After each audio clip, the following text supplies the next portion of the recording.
السلام عليكم dhalinyaro soo dhawaada waa macallin Maxmuud cashkan waxaynu ku arki doonaa tobankan erey meesha noo saaran ereyga koowaad catapult waxaa la yiraahdaa waraf waxaa la yiraahdaa waagi hore inta xarig ama geed yar oo yani fiiq leh saa loo qabto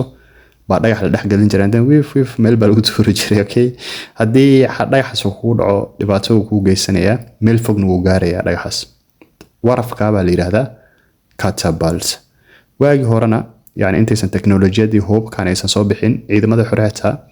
qalab alwaaxi geeda ka samaysan iyo dhagaxun yani la kululeeyay bay u tuuri jireen sida warafka marka warafka waxaa la yiraahdaa catapult yes ereyga labaad crew waa koox yes ama team ama staff waa koox iskala shaqeyso markab ama koox ka wada shaqeyso diyaarad ama koox ka wada shaqeyso duubis filin yes crew kooxdaas ayaa la yiraahdaa team waa dhigi kartaa staff iyadana waa dhigi kartaa yes ereyga saddexaad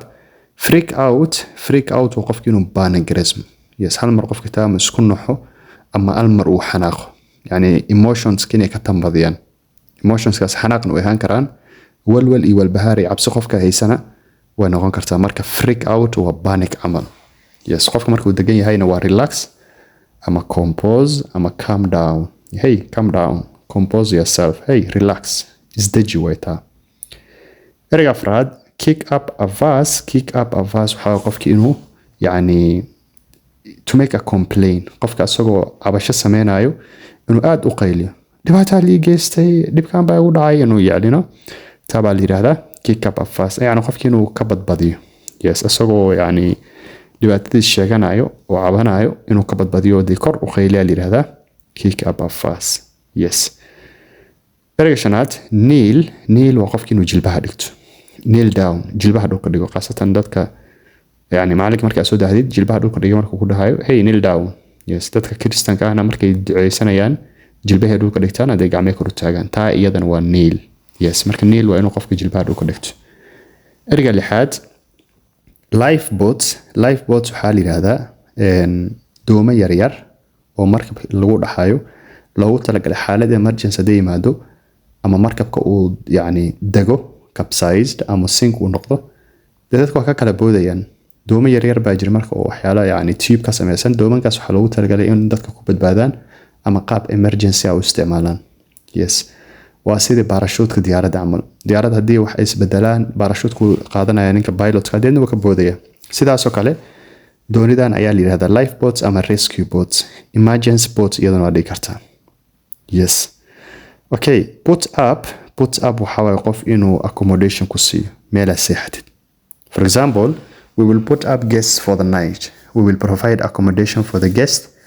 for one night yani put up waxaa la yiraahdaa accommodation qofkii inuu kusoo dhaweeyo meela seexatid uu ku siiyo yes put up waxaa kaloo la yiraahdaa inaa wax taagtid to raise something yes tusaale they put up a tent in the field waxay garoonka ka dhex taageen yani tent waa tendo ereyga sideedaad raft waxaa la yiraahdaa dooni yani dooni iska simple ah loogu talagalay alwaaxi wax ka samaysan baa la yiraahdaa raft yes wheeled waxaa waaye qofkii inuu qori qabsado ama qoriga si fiican inuu qabsado ama si fiican inuu xabad u rido yes taa baa la yiraahdaa wheeled you use a weapon effectively hubka kaliya ma ahan a tool xitaa tool haddaa ama qalab si fiican u isticmaasho waxaan leenahay you wield the sword with a skill si xirfad leh baad u qabatay safety yes wilderness waa duur cidlo ah aan la degnayn yani just duur jungle camal meel iska duur ah cidna aanan degnayn ayaa la yiraahdaa wilderness for example haddaan jumlad geliyo waxaan leeyahay